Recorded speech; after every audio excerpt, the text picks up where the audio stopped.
Hello and welcome to Should You Play, where we highlight the best and worst aspects of video games, show some spoiler-free gameplay footage to whet your appetite, and hopefully help our viewers to avoid that dreaded buyer's remorse. Today we want to talk about Final Fantasy XV, which received a lot of positive reviews for its gameplay and portrayal of friendship, but it still gained lower review scores than usual for our main Final Fantasy series entries.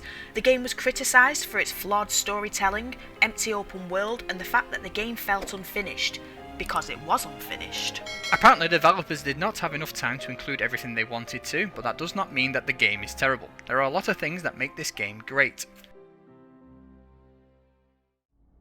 So first, let's talk about the story, which is told over the course of 15 chapters. We follow Noctis Lucis Calum, Prince of Lucis, who sets out on a journey to Altissia to wed his childhood friend Lady Lunafreya as part of the terms of a peace treaty between Lucis and Niflheim, who have been at war for hundreds of years. En route, Noctis learns that the Empire has attacked his home of Insomnia, murdered his father, and stolen a powerful crystal gifted to Lucis by the gods to the reigning Calum dynasty. After hearing this news, Noctis resolves to seek out Corleonis of the Crown's Guard, who tasks him with retrieving the weapons of his ancestors, comprised of 13 royal arms that will grant him the power needed to reclaim the throne.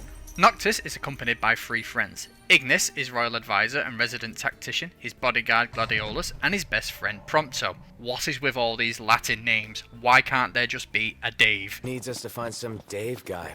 He went missing?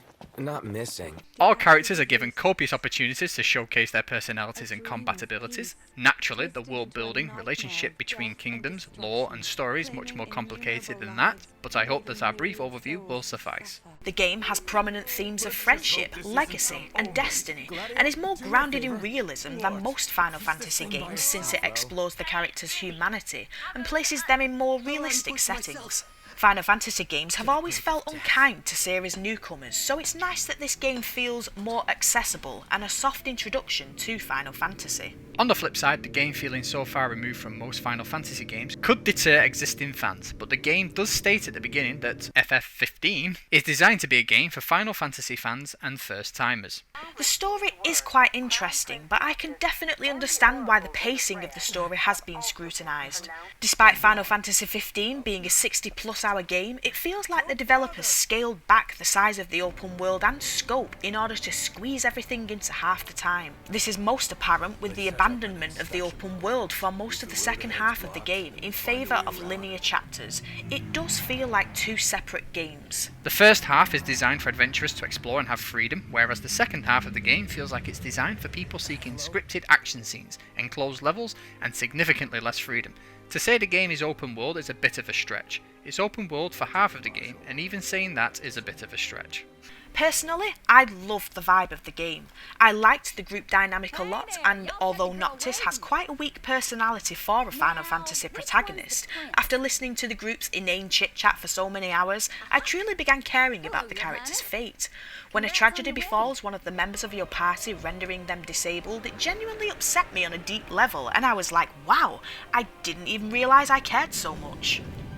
Next, let's discuss the general gameplay. The open world can be explored on foot, driving the customisable regalia, or by summoning rentable chocobos, which is by far my favourite means of travel. Those chocobos are so damn cute, they're fast, you can name them and change their fur colour, and they handle so well. They also provide a level of freedom that driving the regalia does not provide, since the car is primarily on rails.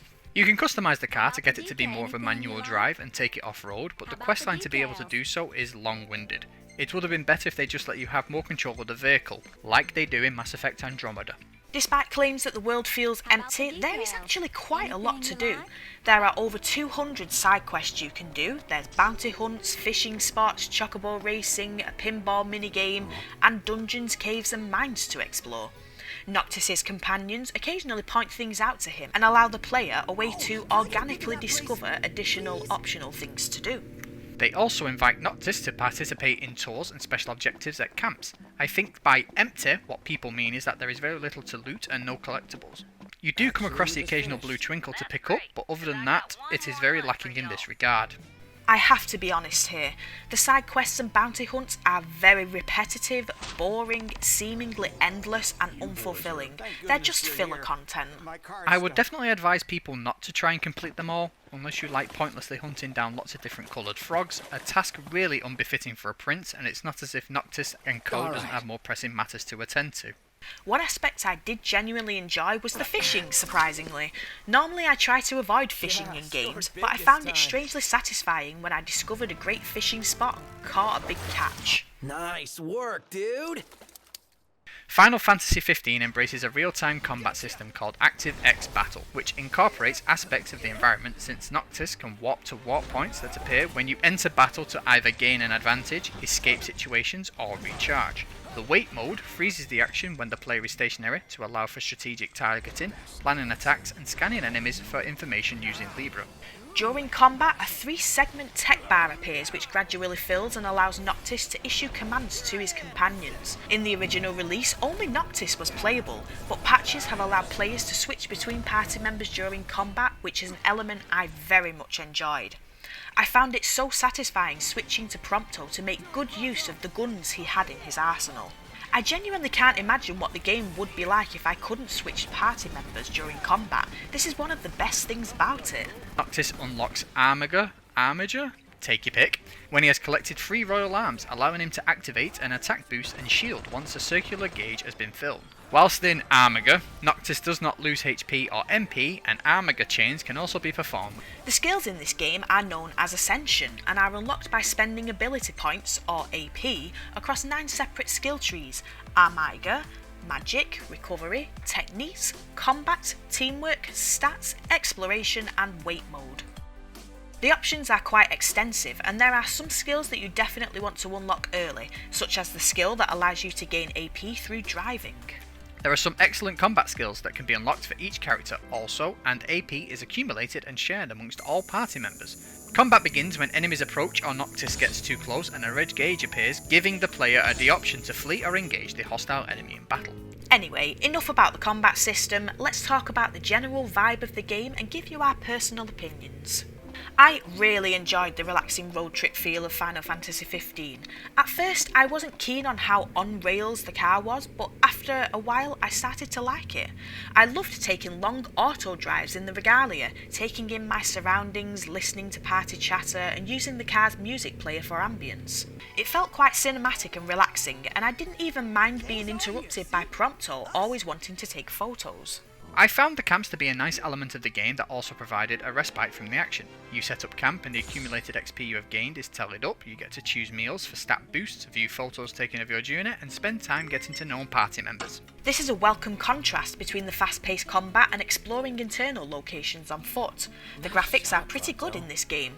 I wouldn't say it's on the same level as RDR2, Ghost of Tsushima or God of War, but I appreciate the level of graphical detail that's been included. Altissia is absolutely gorgeous, and I really like the animation that occurs each time you gain one of the 13 royal arms. I don't want to give away any spoilers, so all I will say is that the royal vessel was fantastic.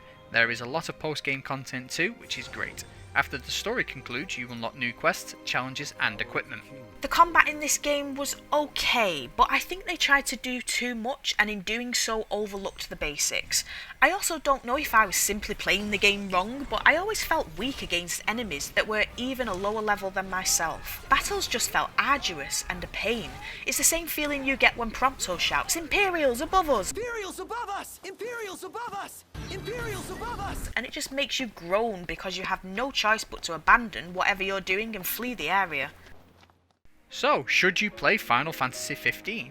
I would say yes, especially since the game is included in the PS Plus Premium offering and the game is pretty cheap now. The game isn't bad at all, it is just genuinely does feel unfinished and the squandered potential feels quite frustrating. To be honest, I would have been quite angry with what I got if I paid full price for the game back when it was first released. They wanted to create something amazing, but lacked the time to implement a lot of things, and we ended up with a game that settles for functionality above all else. Let us know in the comments what your thoughts are about Final Fantasy XV and whether you agree with our assessment. Stay tuned on our channel for more Should You Play episodes to gain spoiler-free appraisals of recent, new and upcoming games to help you avoid potential buyer's remorse. I've been Craig. And I've been Heather. This is Amalgamingle, and thank you very much for watching.